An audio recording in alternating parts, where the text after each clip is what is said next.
지금 대통령 지지자들이 서로 교대를 하면서 관제 앞을 지키고 있기 때문에 혹시나 경찰이 강제적인 힘을 동원한다면 인명피해가 발생할 수도 있다.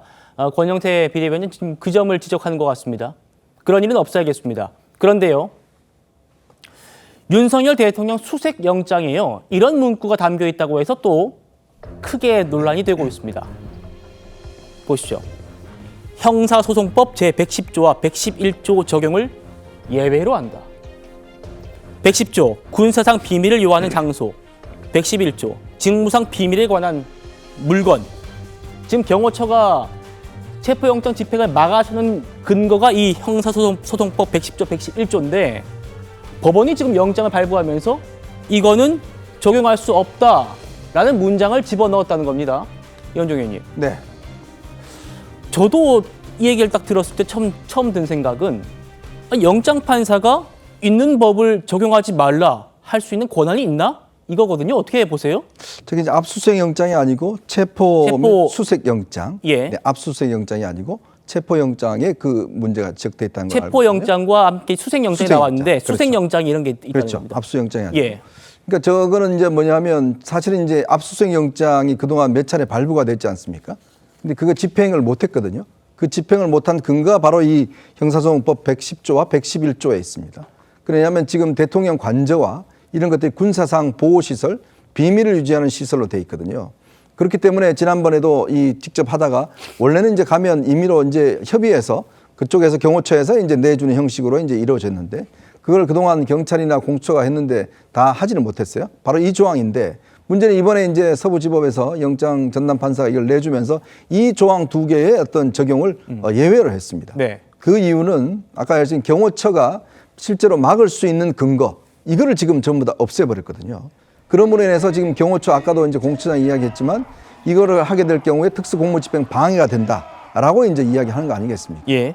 그렇기 때문에 아마 이번에 이제 이런 문제 때문에 이제 아마 직접 들어가서 할 수 있도록 적용을 했는데 저는 근본적으로 지금 이제 논란은 과연 공수처가 대통령에 대한 내란죄 여부를 수사할 수 있느냐에 대한 이게 논점이 있지 않겠습니까? 왜냐하면 지금 내란죄는 검수완박 때문에 경찰만 수사할 수 있거든요. 사실 있는 법적 논란을 없애려고 그러면 전통적인 방법은 국가수사본부가 하는 방법이 있습니다. 국가수사본부와 그다음에 검찰에 영장을 신청해서 검찰이 발부하는 이런 방식을 해야 되는데 문제는 지금 공수처가 자신들이 지금 대통령을 수사하겠다고 해서 가져와서 또 서울중앙지법도 아닌 서부지법의 영장전담판사가 한 명인데 거기다가 지금 영장을 신청했고 그래 발부를 됐지 않습니까? 자칫 이게 나중에 법적인 어떤 적법성 여부에 논란이 될 수가 있어요. 저는 그렇기 때문에 지금 이 아마 공처가 이 집행하기가 어려울 겁니다. 저렇게 막고 있으면. 그러면 저는 법과 원칙에 따라 해야 된다. 그러면 대통령에 대한 수사는 대통령이 현재 할 수 있는 국가수사본부가 어떤 주도하는 것이 저는 이게 옳다. 그리고 검찰에 영장을 신청하는 것이 그래야지만이 나중에 재판에 가서 자칫하면 공소기각이 될 수가 있어요. 예. 즉 불법적인 수사 방법을 통해서 대통령에 대한 수사를 하게 될 경우는 나중에 문제가 될 수가 있거든요. 그런 것들 다 없애기 위해서는 정도로 가야 된다. 그리고 대통령도 마냥 이걸 거부할 게 아니라 그런 방법이 합법적이라고 그러면 거기에 저는 대통령도 자진해서 응할 그런 책무도 있다. 이런 생각이 듭니다. 그렇죠. 내란죄의 수사 주체는 지금은 검수완박법에 따라서 경찰에 있는 게 맞는데 공수처도 이걸 알고 있어서인지 그걸 좀 회피하기 위해서 공조수사본부라는 걸로 들어가가지고 이런 편법을 쓰는 것 아닌가 이런 지적이 분명히 있습니다. 이것도 보시죠. 이동환 의원님. 네. 저의 그런 질문을 대통령 측도 똑같이 얘기를 하고 있는 것 같습니다. 지금 영장의 이 적용 예외와 관련해서 형사법 어디에도 판사한테 그런 권한을 부여하지 않았다.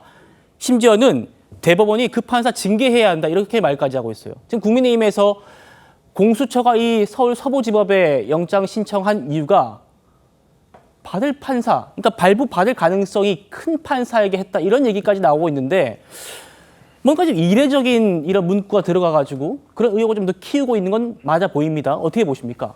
저는 저건 윤석열 측에서 일방적으로 하는 얘기라고 생각을 하고요. 지금 되게 구질구질해요. 그러니까 본인이 그동안 제대로 법과 원칙을 세우겠다라고 얘기를 했지만 법과 원칙을 완전히 무너뜨리지 않았습니까?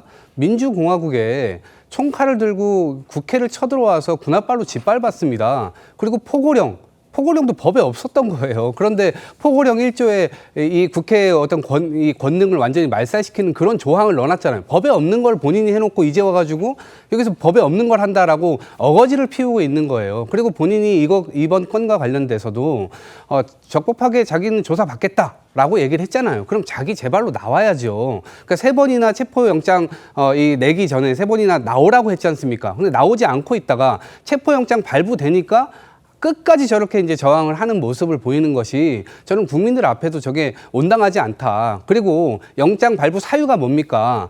헌법을 수호할 의지가 보이지 않는다는 거예요. 대통령은 헌법 수호의 최후의 이 수호자거든요. 그런데 그런 모습을 보이지 않으니까 도대체 어떻게 설명을 할 수가 있겠습니까? 그리고 이 경호처에서 지금 이것을 이제 막을 수도 있겠다라는 이제 걱정이 들기 때문에 전 영장 이 전담 판사가 그런 판단을 미연에 방지하고자 아예 가이드를 내렸다고 봐요. 그러니까 껐득하면 정치가 사라졌기 때문에 다 법대로 하자라고 얘기를 했잖아요. 그 법대로 하자가 결국 사법부의 판단인 거예요. 그래서 관할 구역에 있기 때문에 서부지법에서 그 판단을 내린 것이고 혹여나 있을지 모를 그 충돌을 대비해서 아예 여기에서는 아예 그 110조와 111조가 무용하다라고 결론을 내려준 겁니다. 그래서 사실상 충돌이 일어나면 안 되는데 만에 하나 대통령의 혹은 잘못된 시그널로 인해서 항명을 하지 못하고 또다시 그 명을 받들어서 대통령을 보위하고자 온갖 일을 한다라고 했을 때는 저는 아까 이 공수처장이 말한 대로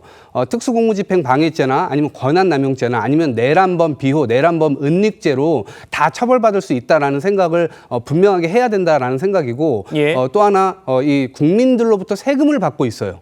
근데 그것을 국민들을 위해서 일을 하는 기본적 이 직업 윤리라는 게 있습니다. 지금은요 대통령을 비호할 수 없는 그런 권한이 있다라고 생각을 하고요. 분명하게 행동을 해주시면 좋겠다는 말씀드립니다. 알겠습니다. 뭐 제가 패널 분들의 말씀 평가하지는 않습니다만 방송의 좀 품격을 위해서 어떤 존칭은 좀 꼭 넣어서 한번 말씀을 해주십사 하는 말씀 당부를 좀 다시 드리겠습니다.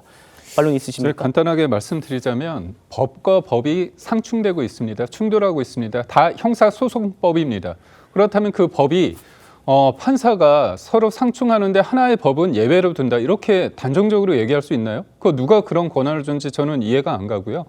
어떤 영장을 발부하면서 이런 거를 넣다. 그렇다면 판사가 모든 것들을 법 위에 군림하게 되는 겁니다. 판사 또한 법과 법리에 따라서 증거에 따라서 영장이 발부되는 거죠. 그런데 법에 대해서 아예 지워버리는 형국이다. 그건 말이 안 되고요.